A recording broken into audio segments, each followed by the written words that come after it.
பண்ணு பண்ணு சாட்சி வரணும். குறுக்கால போட்டுறாங்கன்னா ஸ்ட்ரைட்டாக போட்டுருங்க. எப்படிண்ணா புதுசா ரவுண்ட் ரவுண்டாவா? ஆமாம் வருங்களா ரவுண்ட் ரவுண்ட் அப்புறம் வயிறு வச்சிடலாம் ரைட்டா.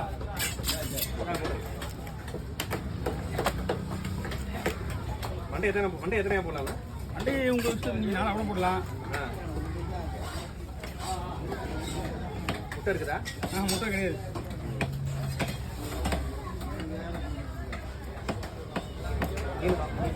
மீன் ஓகே, மீன்லாம் சூப்பர் மீன். இது 2 நாள் குழம்புக்கு வந்துடும். இது அதில் போட்டுனாக்கா முறுமுறுன்னு ஆகிடும்.